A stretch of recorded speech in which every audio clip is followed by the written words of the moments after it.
A găsit Iasmin pe GPS o plajă ascunsă și am decis să venim și la aceasta. Partea neplăcută este că trebuie să luăm destul de mult pentru că jos nu este un... Nu e nisip. Am zărit din dronă niște testoase, așa că am zis hai să le vedem și la fața locului. Deci unde aici un trec, adică la o limonadă să primești așa ceva, mi se pare foarte mișto. Ne uitam acum pe hartă și remarcam faptul că aici unde suntem acum este cam cel mai sudic punct din Sri Lanka. Zările de aici sunt foarte frumoase din ce văd. Din mari care dau așa direct până în apă, cred că e fantezie să întorc noaptea aici. Chiar superb insula asta și locul ăsta are ceva aparte. Mai ales îmi place foarte mult că pare așa totul destul de mistic. Uite cum arată aici și copacii ăștia, Doamne, incredibil cum sunt. Bună dimineața, doar ce ne-am trezit și ia uitați ce mic dejun copios ne așteaptă aici pe masă, în care avem ceapă dulce, astea un fel de linte, ochiul clasic, acolo este un desert pe bază de nucă de cocos și miere, cum îmi place mie de altfel. Asta cum se numește bine? Hoppers. Hoppers. Dar nu știu, de obicei se făceau cu ouă înăuntru, dar a zis că pui căriuri aici. Și cred că poți să ieși cu ouă. Deci e ca un fel de coajă așa de clătită. Și coconut roti. Deci roti Pâine de cocos. De cocos. Pe lângă clasicele banane și cântatul păsărelilor de aici din grădină. Deci este o dimineață și așa de mult ne plac aceste dimineți unde auzi cântatul ăsta de păsări și starea asta așa de bine. Ne place tare mult. Bună dimineața, deci într-o nouă zi în aventura Un om cu un ghiozdan.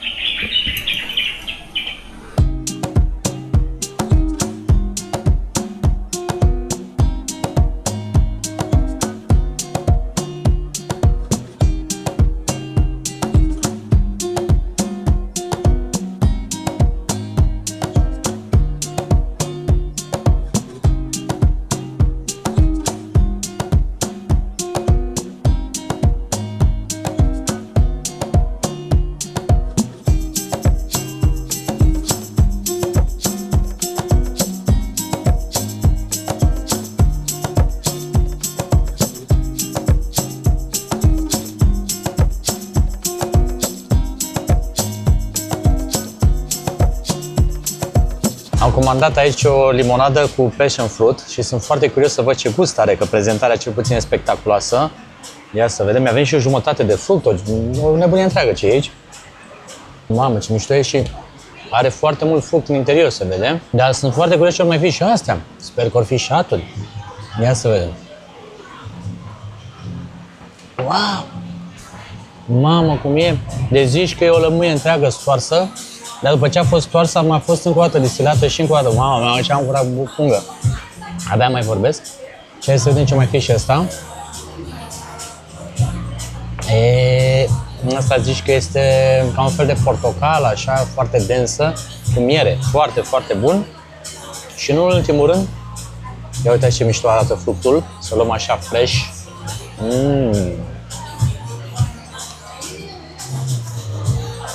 Excelent. Passion fruit, mega fresh. Deci unde aici un trec, adică la o limonadă să primești așa ceva, mi se pare foarte mișto. Am senzația că oricum licurile astea sunt făcute pentru a le pune în limonadă să poți să mai controlezi dacă vrei mai dulce, mai acru.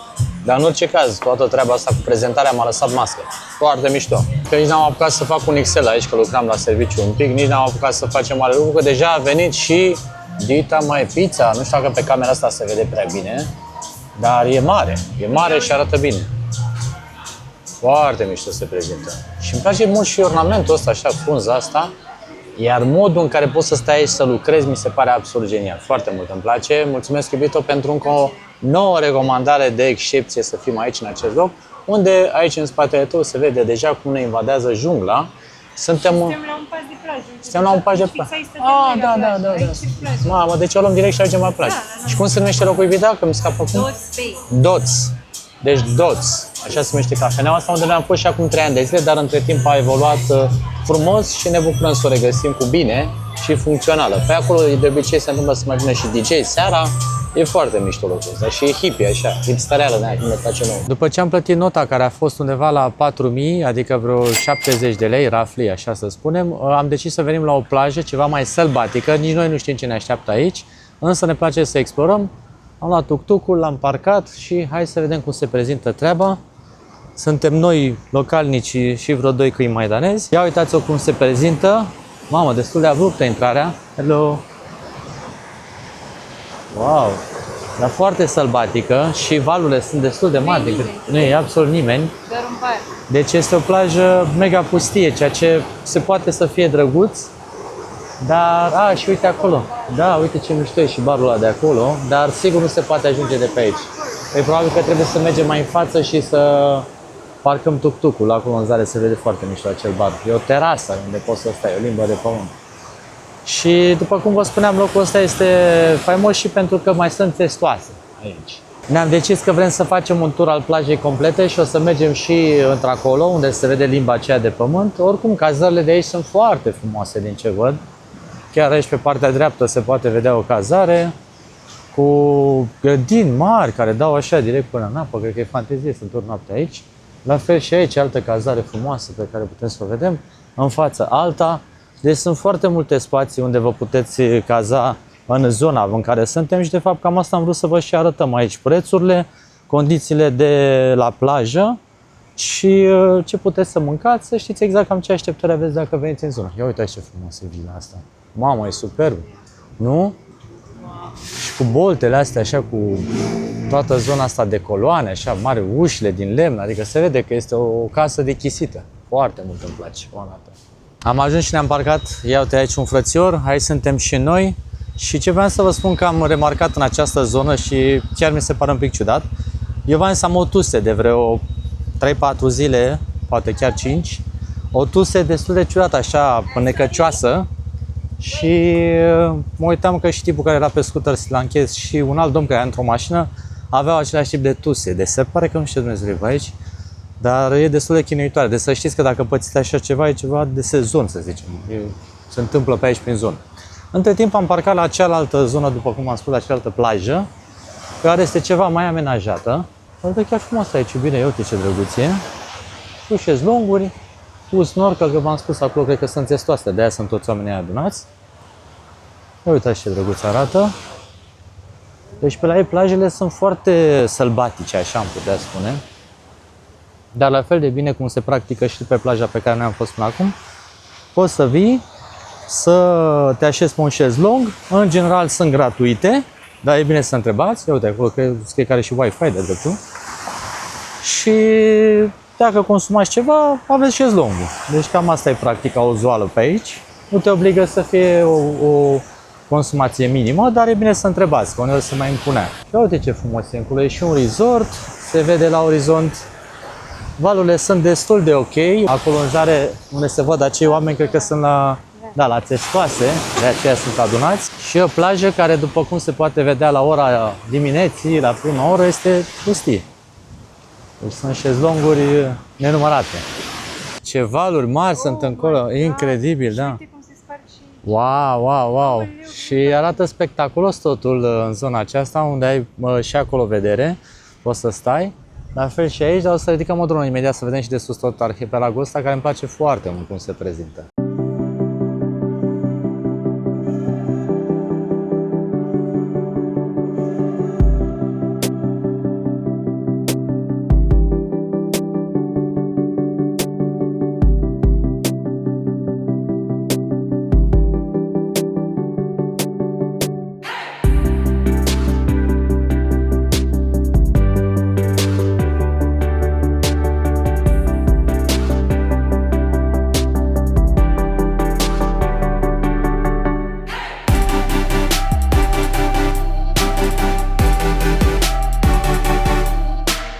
Am zărit din dronă niște testoase, așa că am zis hai să le vedem și la fața locului, vom intra după ele.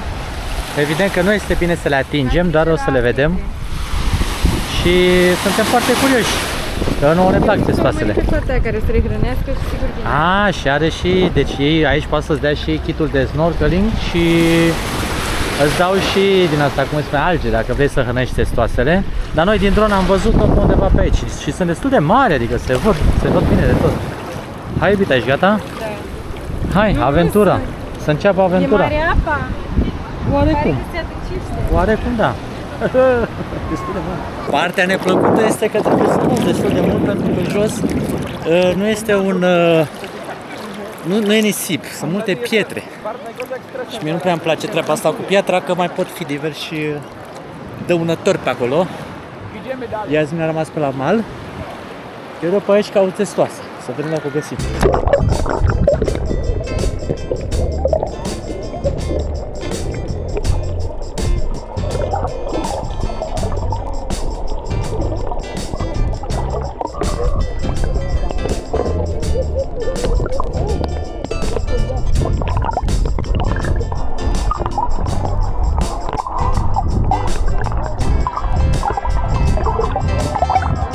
Spectacolul este total, toată lumea s-a adunat aici pentru că broscuțele au vrut să vină și la mal să le putem vedea mai bine. Da? Și un localnic care a fost drăguț să aducă mai multe alge și astfel ele au putut fi hrănite. Deși mulți oameni au cam vrut să punem mâna pe ele, ceea ce nu prea este ok. Dar per total am reușit să vedem și broscuțele, am putut bucura de această experiență, cum e și bine. Am prins niște mâncare de broscuțe. Deci asta e mâncarea broscuțelor. Alge, iarbă din asta. Da. Asta mănâncă ele. Partea frumoasă aici la șezlonguri este că poți afla și diverse informații importante despre țestoase, pe cum ce tipuri de țestoase există. Noi cred că pe aceasta am văzut-o mai devreme. Dar uitați-vă ce spectaculoasă este aceasta, leatherback. Deci are undeva la 2 metri lungime și până la 700 de kilograme. Vă dați seama ce țestoasă imensă. Iar aici sunt informații despre eclozarea ouălor, modul în care acestea sunt depuse, da, în nisip, și tot procesul până când se naște micuța broască țestoasă, proces pe care noi l-am văzut și pe alte plaje, unde mai ales în zona Salvamarilor erau ouăle depuse și, mă rog, puse probabil artificial de către ei în nisip să eclozeze și apoi copiii mai ales veneau și le eliberau în apă, ceea ce era un proces foarte frumos și de învățare și de ce nu acțiuni, să zicem, care să fie menite în a proteja natura. Deci toate acestea se întâmplă aici, pe o plajă destul de, putem spune așa, intimă, unde puteți veni cu familia, cu copiii, puteți să vă bucurați și de aceste momente frumoase și cred eu, dacă bine anticipez, la apus, cred că de aceea sunt și șezlonguri, uitați, se și numește acolo în zonă Sunset Bar, deci puteți să vă bucurați de o zi plină pe zona aceasta de plajă, iar pe partea aceasta cred eu că puteți să vedeți și apusul, ceea ce din zonele unde noi suntem de obicei nu prea se vede, că este ascuns după dealuri, dar aici, cam în direcția aceea ar trebui să apună și soare. Deci aveți ocazia să stați și la plajă, vedeți și apusul, chiar e frumos aici, vă spun sincer. A găsit Iasmin pe GPS o plajă ascunsă și am decis să venim și la aceasta. Și sunt, da, aici tot felul de provocări, o mare pantă, tot felul de cățeluși și așa mai departe, pentru a ajunge la loc, care de fapt în capătul lui este și un templu, vedem aici. Ia să vedem cum se prezintă treaba. Ia uitați ce simpatici sunt dulăii. 1 și 1. Deci aici avem și un templu superb, dar noi vrem să mergem să vedem acea zonă unde se îmbină apa și o plajă foarte frumoasă. Sper să o găsim. Să o găsim, da. Uite ce drăguț, acolo se îmbină valurile și trece apa dintr-o parte într-alta.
Mamă, dar ce senzație mișto e să treci pe aici, unde se sparg valurile. Foarte tare senzația. Uite și un pic de soare acolo.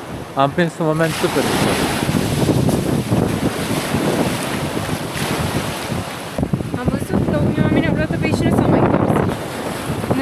bine. Ori le-a plăcut prea mult, ori gen nu te mai întorci niciodată. Aoleu. Da, nu știi că am văzut un cuplu care arată pe aici. Mie mi-e frică dacă e ca în filmul ăla de groază, The Grass. Mamă, știi? da. Am văzut noi un film de groază care se numea The Grass și intrau oamenii într-o chestie înaltă. Ba da, tu așteaptă și dă de veste dacă eu nu mai apar. Păi și mă suni Te sun, da. să vin și eu? Te sun și eu dacă e. Hai, vino încoa. Da, da. Mamă, dar ce interesantă e partea asta de insulă de aici. O grămadă de vegetație. Eu am văzut-o din dronă mai mult, dar acum se vede și la vizitare. Chiar superb insula asta și locul ăsta. Are ceva aparte. Mai ales îmi place foarte mult că pare așa totul destul de mistic. Uite cum arată aici și copacii ăștia. Doamne, incredibil cum sunt. Și toate formațiunile astea de rocă par a fi magmă. Că pare așa că totul e fluid, nu ți se pare, Vida? Că e fluid așa totul? Uite cum se vede apa aia acolo. Da, o piscină, da. Ia uite ce mișto e acolo, da. Piscina infinită. Clar. Nu e de recomandat să te duci acolo, că dacă a venit un val mai mare, te-a tras în apă, problem. Vegetația asta parcă e, nici nu zici că e de pe insulă. E, vezi, arată altfel. Cum? E o vegetație aparte. Și nu e deloc sunt aici. Nu. Vezi că sunt totuși copaci, plantele foarte mici, ca și cum ar fi fost vânt. Da. Dar nu e. Hai să mai vedem. Hai, acum îți place. Mi-e casa aici, uite. E casa piticilor. Nu știu, eu sper să nu fie casa bântuită. Dacă ar fi a piticilor, ar fi bine. Doamne, ce frumos e! Și aici, într-adevăr, e o casă, pare nelocuită. Dar foarte, foarte frumos e locul ăsta.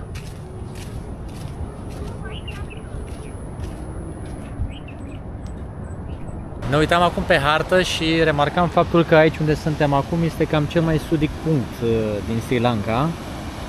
Și e foarte interesant, pentru că dacă ne uităm în direcția aceea, ce e, iubire? Ia zi, ce? Nimic. Nu mai e nimic. Oceanul Indian. Oceanul Indian Tot și, oceanul. și dacă tot dai înainte, ajungi în Madagascar. Putem să luăm o plută dacă vrei. Luăm o că plută eu vreau și- să construiesc o plută când eram mică. Și putem să mergem încolo. Așa a vrut și Tom Hanks în Naufragiatul. Vrem să păstrăm vie amintirea acestui loc și e un apus absolut superb și a fost o zi atât astăzi cât și zilele trecute magnifice aici în Sri Lanka. Sperăm că și vouă v-a plăcut și chiar vreau să vă întrebăm dacă ați mai văzut până acum vreodată vreo plajă pe care să se întrepătundă valul. Nu? Cam asta este ceea ce am remarcat aici specific. Eu nu mi-amintesc în momentul ăsta. Maldive mai erau niște sandbank-uri așa, dar da. noi nu am apucat să le vedem Da, chiar, în splendoarea lor. Doar că aici e interesant că era o limbă de pământ, nu știu, mai mică. Așa. Da, mai nu mică. era un sandbank care ieșea așa în exterior. Și Da. aici era unit de altă insulă. Asta a fost interesant. Dacă ați mai văzut, anunțați-ne și pe noi, că ne-a plăcut ce am văzut. Nu uitați să lăsați like-ul, ne ajută foarte mult, un subscribe la fel. Ne vedem în următoarele vloguri, lăsăm chiar aici un nou vlog în care să vedeți mai multe despre Sri Lanka. Vă pupăm, ceau, ceau!